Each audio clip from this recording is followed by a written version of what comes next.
ever, but as I mentioned last time in my TED Talk, I have a younger sister called Athena, and she was born with genetic disabilities that kind of, hindered her from, learning like regular, typically developing children do. So this is a cause that's like very personal to me, which is why I centered my Elixir project around helping SEN or special educational needs children in Hong Kong by providing play therapy sessions for them. So what was I trying to achieve with my project? And what could I, as a high schooler with zero qualifications and proper experience, do to make a positive impact? So one thing that I found was really important throughout to me in this process is fostering a sense of community and a sense of belonging for these children. So many children in Hong Kong, I think there are tens of thousands of children, 1 in 10 in fact of the student population, are born with genetic disabilities that hinder their learning. And mainstream schools in Hong Kong most of the time cannot accommodate to their needs. Like imagine this, there's a 10% chance that some of us sitting in this classroom right now are not here because of the genetic disabilities that we were born with that prevent us from entering these mainstream classrooms. Isn't it scary to think about how something that you cannot control, you have no control over, could completely determine your education opportunities? So my purpose was to foster a sense of community and belonging within underprivileged SEN children in Hong Kong to combat the social stigma, poverty rates, and low-level jobs associated with them, granting them inclusion within mainstream society. And I hope to achieve this by providing play therapy sessions, allowing them to express their creativity and ideas in a safe and comfortable environment so that they can gain confidence and improve their self-esteem. And throughout this process, my ultimate guiding question and underlying theme was how can we best improve the quality of life and address the social stigma experienced by these children. I wasn't trying to make them into like geniuses overnight. Like that was not my goal. My goal was to make them feel included and feel accepted within our society, because I think that is the biggest problem that they face. Not being able to, and their problem isn't that they might not be as academically adept as we are. I think their problem is how we view them as a society and how we exclude them and we don't see them as our equal. So here is my content or process and the steps that I took to achieve this goal. So some of my concrete measures of achievement is I was able to spend over 8 hours conducting play therapy sessions with SEN children, interacting with over 60 children in total. And I also plan on distributing around 60 toys to different NGOs that serve SEN children. So, for my interview, thank you so much to Nina. She was able to introduce me to Dr. Melissa, who is a clinical psychologist at Central Health, who specializes in helping kids with selective mutism or ADHD and different disorders, learning disorders. And I was able to conduct an interview with her about my project and what I hope to achieve. And this was kind of where I had this kind of like change in idea from wanting to teach them to wanting to help them feel a sense of belonging. So I think this interview was really important to me because I realized what effective and plausible action I could take to make my vision a reality. We also scheduled an appointment for an in-person workshop where volunteers and I learned CDI, child-directed interaction, strategies and techniques that we could employ while playing with the kids. Here's my project log where I documented some of my steps that I took throughout my process.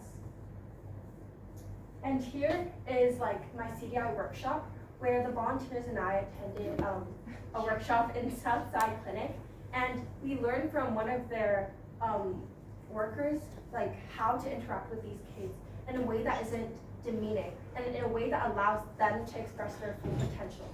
So one of the really interesting strategies that I learned is that, as the peer or like the facilitator of the play, we cannot and are in no place to make any suggestions or any negative comments towards whatever they are doing, because we have to allow them to, express their creativity and make their own choices. So instead, we should just sit back and let them do, what they want to do with the toys, even though it might not be the most conventional way of playing with them. Instead, we let them take charge, and then we mirror their actions so that they feel like they are heard and they feel like, they're doing the right thing. This was a pretty big shift for me because, normally coming into this, I'd expected make sure that they're playing with it the right way, and if they're doing anything wrong, just stop them and tell them how to do it the right way. So I think this really helped me open up my mindset and be more open-minded because, I wasn't even intentionally trying to discriminate against them, but I think we all have this kind of underlying sense that as typically developing people, we know what is right, and that is the only one right way to do things. So I think this really opened up, my mind to how, even though they might not have the same abilities as us, they their way of interpretation, their way of interacting with different things is just as valid, and it should be just as accepted.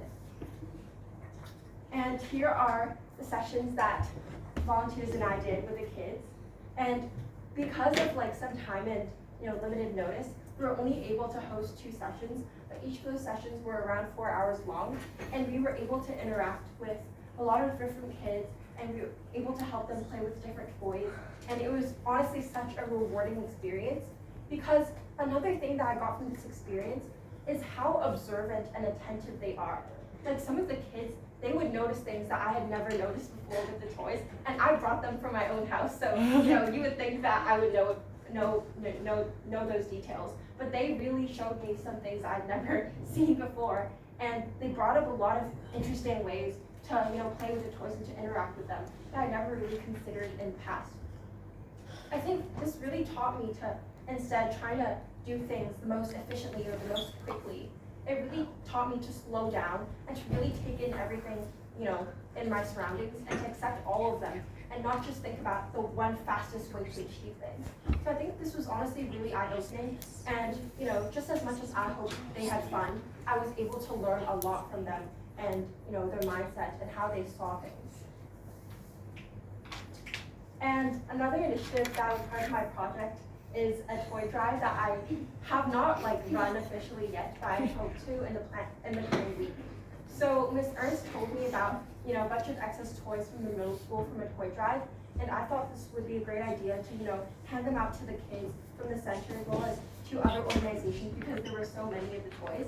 And I think this could really help them have a lasting impact because a lot of these toys are kind of more scientific or educational, and I think this is what these SEN kids need, is that they need the stimulation, they need the opportunities, they need these resources for them to be able to develop and catch up with the rest of us.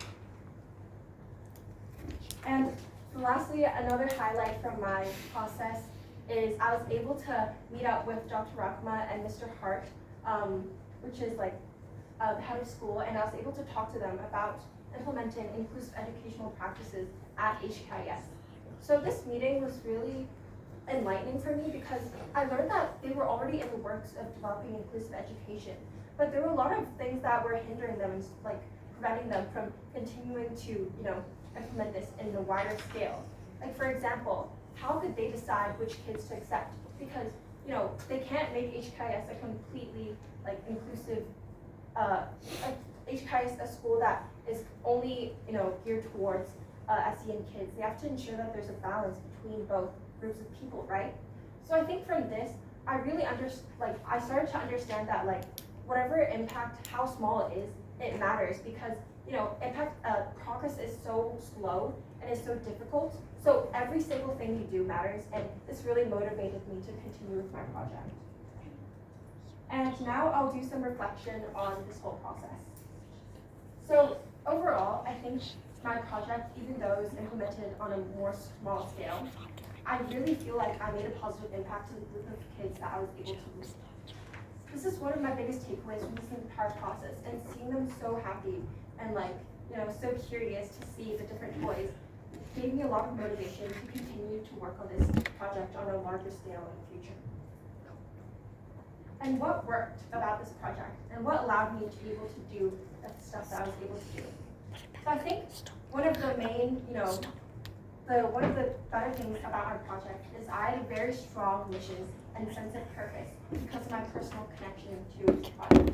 Like, this is my sister, and she was really kind of a driving force for me to continue throughout this process and helped me stay really flexible and adaptable, even though I encountered quite a bit of challenges throughout the process. And I think this is a very important takeaway that I had is in the future, if you want to have a successful service project, you have to have a strong vision for what you want to achieve. Or else, if you encounter any kind of challenges, you won't be able to bounce back with them because you don't know what you ultimately want to do. And for my area of growth, I think one thing that could have had a lot of work is the scalability and longevity of my project, especially if I plan on continuing to work on it in the future. Because I was only able to collaborate with one social service center, and we could only meet twice.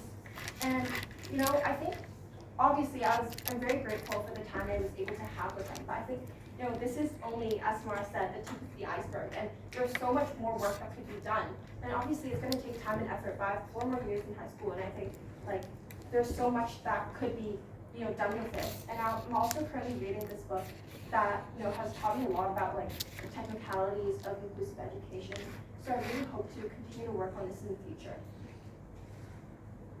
And another important takeaway I had was breaking the HTIS bubble. So I was able to interact with local kids who mainly spoke Cantonese, and I think seeing the the resources and the opportunities that they were able to have, I feel so lucky that I get to bring what I have to them so that they get a feel of what it feels like, to just have new toys to play with and to, have different experiences. So it reminded me to not only be stuck in my own social circle, and to be more aware of the surroundings next to me because, like Jean said, ignorance is not bliss, and you can be aware of a problem, but not take action to solve it. So I'm really glad that this opportunity allowed me to actually take action and step into the local community that I'm so passionate about helping. And lastly, a more technical takeaway that I have from this experience is the importance of proactive collaboration. So obviously this entire process was like a culmination of a lot of different stakeholders. So there was me, there was the psychologist, there was the social services center, and actually in the beginning I had approached a different center and they would not respond to me very often, and it took a very long time and a lot of follow-up emails. So from that, I ultimately decided to move on to a different organization that was much more willing to and open to collaborating with me. And I think it's really important to continue sending those follow-up emails just to know if you should pivot to another idea or not. And that's something that I'll bring with me to everything else in my life. And yeah,